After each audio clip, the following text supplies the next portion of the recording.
Welcome to the Political Ferret Show. New content will be uploaded every Wednesday and Sunday, and if you like this kind of content, consider becoming a Patreon and help with just $1 a month to make the change possible. We here in the new media, we are rivals of the old media, so we talk about of the old media and they talk about the new media, and we all talk about the freedom of the press, and we all ask the question what this is in essence. And there is this old proverb that the freedom of the press is the essence, the freedom of rich people who own newspapers to say whatever they want to make people believe what they in essence want. Is this correct? Well, to a degree, and we still talk about, if we talk about the press, we talk about the press, we talk about the same thing that happened 100 years ago, because we still talk about newspapers. Because let's take Austria for example.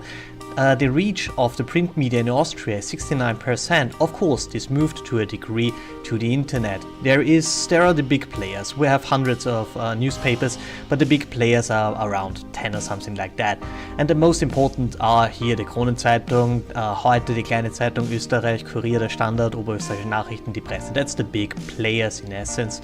And of course, when you analyze that, you just do not get only to the printed media or not only to the paper, but you also count the online stuff with that. So somebody got down and observed who owns what. And this looks a little bit complicated, but the problem is it is absolutely not. I mean, this is in German, you might not understand it, but fear not, I make this very, very easy for you. First of all, I just mark all the press houses, all the newspapers, all the companies we are talking about. In a second step, I now mark all the people who are just people, normally people like you and me, who happen to be, well, rich or inherited just the newspaper and so on. So, well, that's the important people right now. Well, that's a handful. There are just a handful of people who own pretty much all the newspapers. There are, of course, organizations who also own newspapers, like the church, like banks, and of course the state of Austria itself. So these things, green banks, and in brownish the state of Austria. So that's about it. That's about it. A handful of people own pretty much the entireness of the newspapers in Austria. Is this a problem? Well, it is a problem. Is this a new problem? Not really. The interesting thing for me was that the Presse, one of the more, let's say, conservative medias, is owned pretty much 100% by the church. This was quite interesting for me. I did not know that. Well, so this is one thing, that the church in Austria has still some power, and I guess they are still a little bit underestimated. So if we talk about the press, we can watch what other people say, and today we give someone a little bit screen time who does not get often screen time on my channel, Vladimir Lenin. Vladimir Lenin said, all over the world, wherever there are capitalists, freedom of the press means freedom to buy up newspapers, to buy writers, to bribe, to buy, to fake public opinion, to benefit the bourgeoisie. Well, let's try to change what he said so that it could fit also the communist states, because, well, communist states had also a little bit of a problem with their press. So we changed Vladimir Lenin now against common sense and tried to read this again. All over the world, wherever there is a press, freedom of the press means to freedom to acquire newspapers, to force the writers of the newspapers to bribe, buy and fake public opinion for the benefit of those who own the press. Now this thing works. In a capitalist society, this is of course the evil capitalist rich guys who own a press. In a communist state, it is the state, but it is true in all ways. The capitalist boss will say, you write it that way or you're fired. And in communism they say, you write it that way or we shoot you. You can decide which one is better, but in the end this is the same problem. The press is never really free, because the press is always owned by somebody. Someone gives out the paychecks and they say what will be written.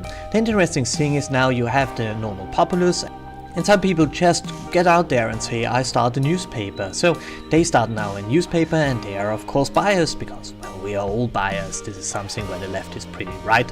We are all biased to a degree, but I don't think that is a bad thing.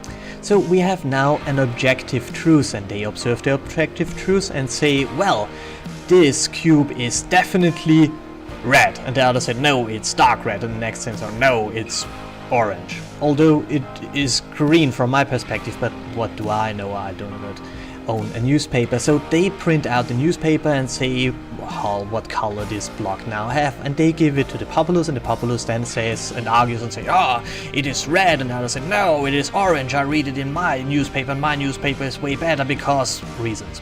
And then somebody just took a look to the whole thing and say, hey, wait a moment, I think it is green, and everybody comes down and say, yeah, okay, you are completely silly, nobody says that it's green, the newspapers say it is reddish or some sort of red. You are crazy in essence. So if this guy who has the opinion that the reality is more green than red now starts a newspaper, a lot of people will laugh at him. So what these guys then normally do, they do something like they start a YouTube channel, at least pretty much what I did. And some people will say you're crazy, other people will believe you. Well, let's see how this all works out. So the problem is basically that what is true used to be what could I see myself. People were not so trustful, but in the 60s or something like that, they became very, very trustful, especially to the media, and right now, especially the baby boomers, they only believe what is written down. Whenever you talk about something, especially with baby boomers, they will ask you something in the like of, where is this written?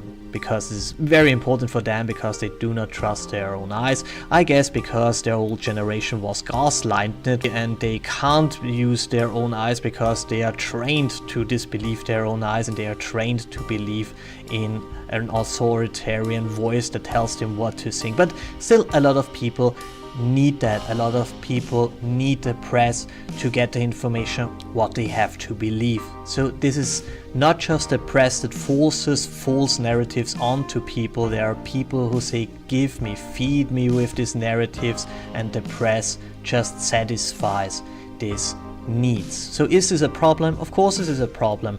Are we completely immune as the new alternative media to that? Absolutely not. Because if there some guy comes over to this channel and say, I believe everything that the ferret says, we have the same problem that we have right now with the legacy media, because there are people around who believe everything.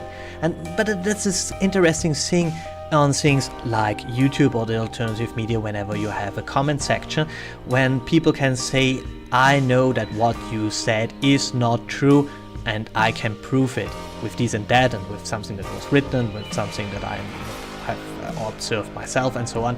So I think that we are forced to be closer to the objective truth, because this is pretty much what takes us apart from the older media, who just preaches down to the people like the priests of the old.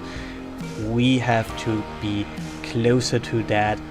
And the media, interestingly enough, sees this as populism, as low-level blah blah stuff. It is way too close to the normal guy. But I think this is a strength. The old media sees this as a weakness, because they like their towers made of marble and everything nice, and do not want to get in touch with the normal guy.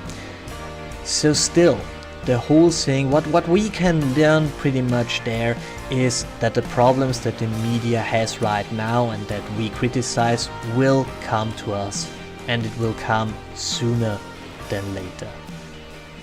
Thanks for watching, like, share and subscribe, and have a wonderful day.